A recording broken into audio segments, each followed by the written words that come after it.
Why politics fail Gen Z by finding Sky? Well, it's not, is it? Yeah, it's politics. It's like a mixture of politics and society failing Gen Z. Everything is shitty, wanking, expensive. You can't buy a house. You can't afford a spouse. I am starting rhyming. Next, you know, I'm gonna pull off a Eminem, but that's besides the point. It's just that everything is just weird, and weird to blame, right? We get blamed by the boomers, for example. Gen Z is lazy. Yet I see people my age work like morons, work themselves to death because they can't afford anything. It is very interesting. In addition to that, we split society, which makes it worse. We have gender wars. It just is what it is. It just is what it is. Politics doesn't fail it. It fails you. True and real. True and real. Let's just look at this. Not that long ago, Gen Z's association of politics went no further than having to listen to their grumpy uncle groan about the Democrats at Thanksgiving dinner. But something happened, because now politics are seen as enough of a reason to end friendships, split up families, and even— True and real.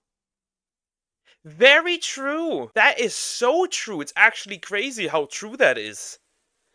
People have lost the ability to be friends even if you disagree. This actually just goes further than politics, right? Oh, we have a difference in opinion regardless of what it is. I can no longer be friends with you. We have like this created like friendships where they create like isolated bubbles where everybody agrees with them. And if you don't agree with me, I'm gonna kick you out. I'm no longer gonna be friends with you.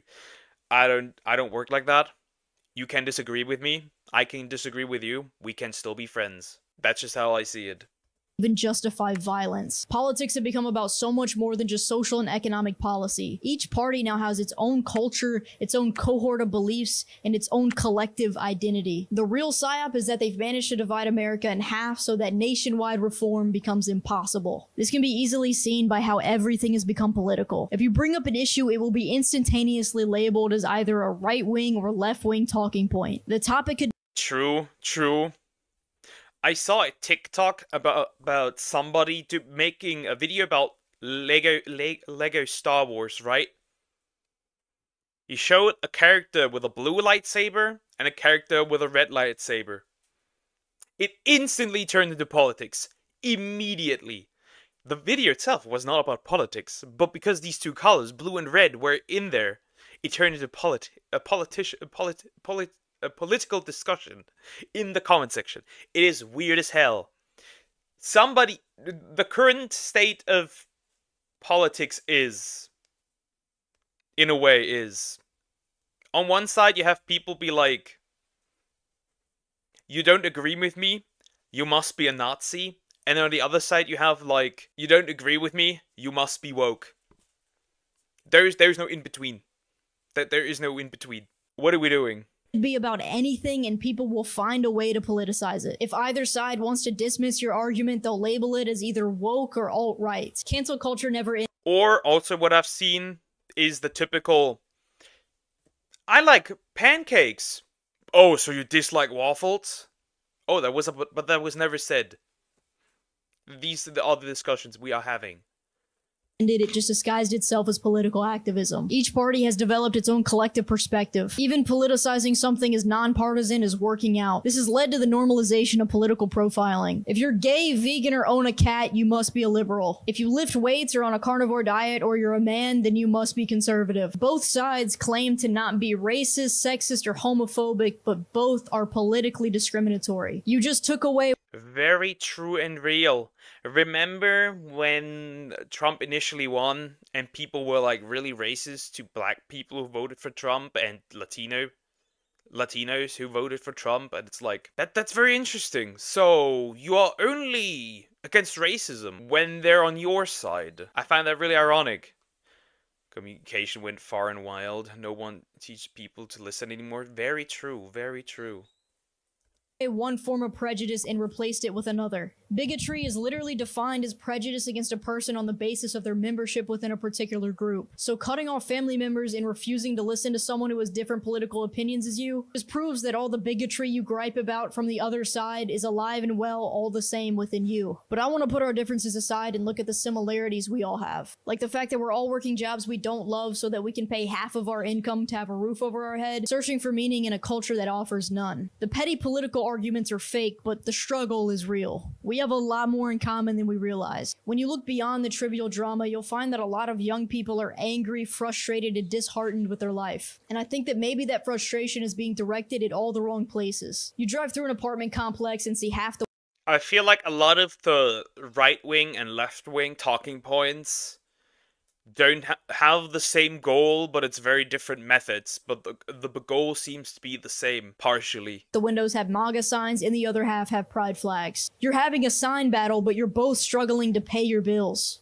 You were not the enemy of one another. It doesn't matter who you voted for, neither of them were going to help your situation because our political system is full of crooks. Has it ever occurred to you that maybe you could be pointing the finger at the wrong people? Maybe they want us fighting each other so that we don't recognize we're all getting equally economically fucked. As wages stagnate and the cost of assets skyrocket, the middle class is gradually being squeezed out. The youth is being priced out of what was once basic standards of living. Our quality of life will slowly degrade and politicians will still keep yapping about petty political arguments that the majority of Americans don't even care about. It's all a distraction, a ruse, a big show to keep you entertained. It doesn't matter if you're right wing or left wing. Both wings are from the same bird that's shitting on all of us. They're giving you I like how she puts that. I love how she puts that. I mean, at its core, it's true, right? They up there, those who are up there, they don't care. It doesn't matter what political eye they are. They just don't care. They're just there to fuel their own agenda, right? They don't care about the average person not being able to afford a home, not being able to afford a partner. Now, I'm very glad that my wifey does not care about material things. But I know a lot of people that do want a partner that has a stable income, that do want a partner that can provide. That kind of gets harder and harder the worse this shit gets. Can I agree with her? What? You want to agree with her? You are evil. Nah, of course you can. Of course you can. My only opinion is in American politics is that the left-right division is stupid. Yes, because we will be able to make wise decisions with literally two choices. To be honest, I think a lot of major problems in the United States could be fixed if both sides work together, which does not work. At the same time, I feel like, at least as a German, I have to say that a system with multiple parties kind of also doesn't work. Because since I was born, and partially even since my parents were born, we have the same two parties in power. It's like a combination of the same maybe four parties, and it does not get better. Because everybody who is in that party should actually be in a retirement home. That's another problem with politics in the United States. Everybody working in politics there should be in a retirement home. Something easy and digestible to be mad about as a means to divide the population. I already know what half of the comment section is gonna say. This is just left-wing talking points. You're just a brokey who wants to tax the rich. Listen, I'm so distrustful of my government that even if we did properly tax the rich, I have zero confidence that our government would actually use those funds to better America. You're telling me that the US government, who already has boatloads of money, could get paid more money and you think they're actually going to invest it in us? Call me a pessimist, but I don't fucking believe it. I'm not convinced either. They would never. But honestly, I think tax the rich does not make sense, because the rich would just leave the country, and with them, likely also job opportunities would go to waste. Instead, if you don't want people who have too much money to not get too much power, if you would want that, you should make legislation that makes it impossible for them to invest too much money in certain areas. For example, a lot of people bring up BlackRock in the housing market, which they should not be in there, because they're artificially inflating the prices. I honestly am not a fan that I got called a liberal because I'm bisexual. I'm not even into politics. Yeah, that happens.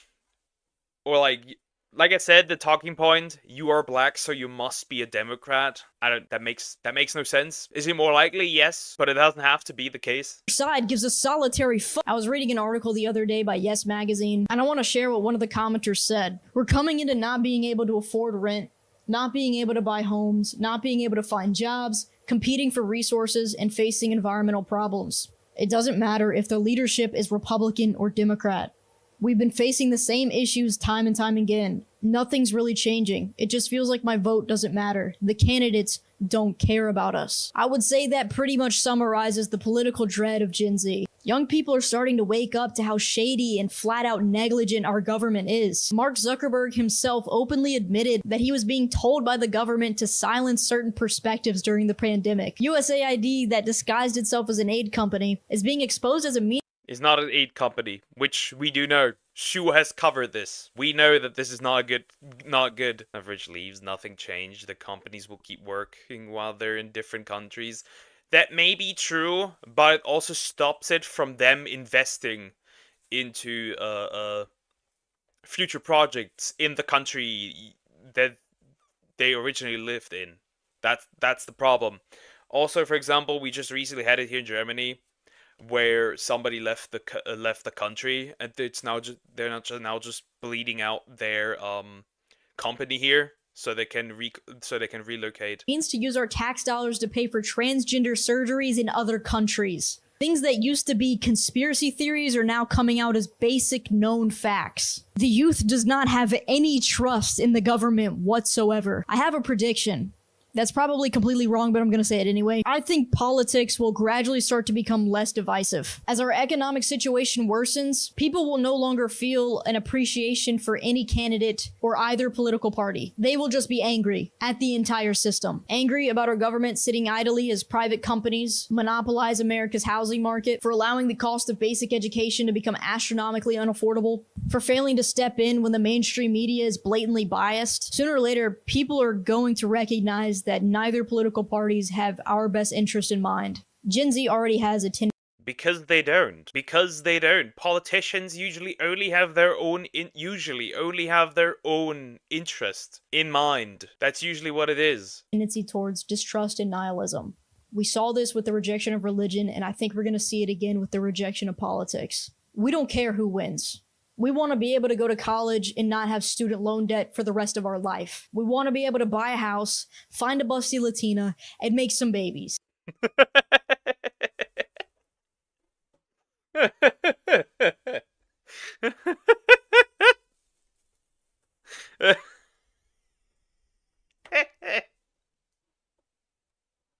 So true, so true. But mine isn't a busty Latina. Mine is a short, fragile American lady with a European background. But I agree. Make babies. True and real. Yeah, it's just, I think currently one of the major problems that people fought on, and I think this is not focus on, and that's not just being a United States thing, I think that's also a worldwide thing, is how can I afford my own future? I think that's what a lot of people think about. Not that anyone cares about my gay-ass dream, but I wanted to be able to attend a fine arts atelier and learn from trained professors how to make art like the greats. But, I majored in STEM instead because my gay-ass drawings don't pay the bills. Now I'm stuck drawing bird shit. I'm sure there are many of you watching this that have similar aspirations. You're interested in a particular hobby or skill set, but you can't invest in it because it doesn't make any money. And you start to wonder what the point of life is if you're just endlessly working and never having the time to invest yourself in the things that actually matter to you. I know this seems like a massive side tangent, but I promise it's all closely related. Divisive politics distracting you from your economic fate, your inability to invest in your passions due to economics, the lack of inspiring art in modern society, the normalization of slop and overconsumption. All of these things are closely related. Gen Z turned to politics to fill a void that was not being filled by actual values, ambition, creativity, and community. The days of pursuing your goals, using your individual talents to contribute to a society. I'm contributing to the society. I'm a VTuber. I entertain people. I mean, that's a contribution, I guess. Sure. I don't know. She's very correct. I would just be half repeating points. And having a sense of purpose are all slipping through our fingertips. These political ideologies have given us a false sense of something to latch onto. It gives you the illusion that you have something to fight for. And that's the real reason I wanted to make this video. Because turning to politics for meaning is like opening a rusty tin can of expired beans when you're hungry. It will make you physically ill long before you are ever satiated. There's nothing wrong with having a strong political position. The point of this video... I think a huge problem is that people pick up politics and it becomes their entire identity, where they view everything as political. Oh, this piece of art is political. Oh, this video game is political. Oh, this and that is political. This issue is political. And I'm like, I just want to enjoy things. I'm not here to listen to how this video game is promoting some Marxist idea. I just want to play games, for example, or I just want to listen to music. I don't care, but I must care now because you fuckers are throwing your shit into my face, and I don't want to hear it. Video isn't to vilify politics; it's to vilify distraction. I've noticed that people have a tendency to invest themselves most in things that they have little to no control over. People really care about politics more than they do about their own health. They'll spend 4 hours scrolling through political content but won't spend 30 minutes in the gym. It's important to at the very least be aware of the political and economic situation that you're in, and to develop... Or they lose so much sight of what truly matters that they become completely devoid of empathy.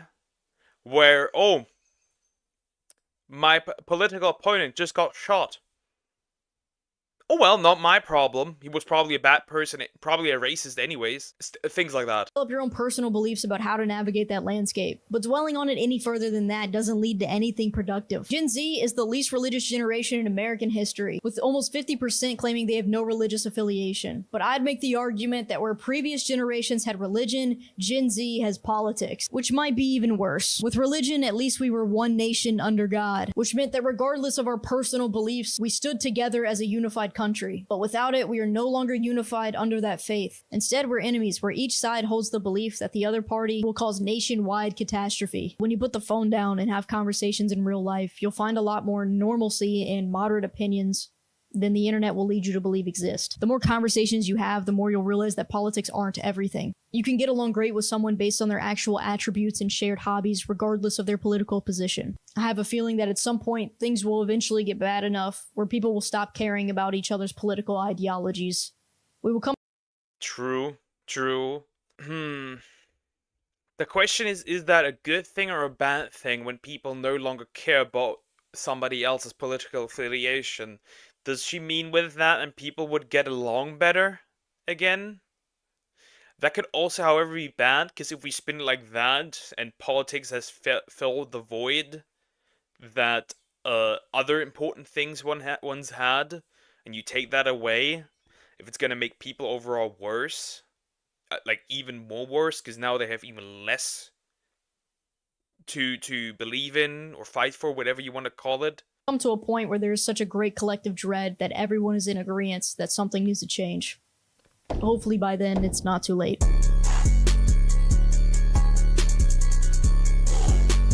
I like the bird. Yeah, I very much agree with her position.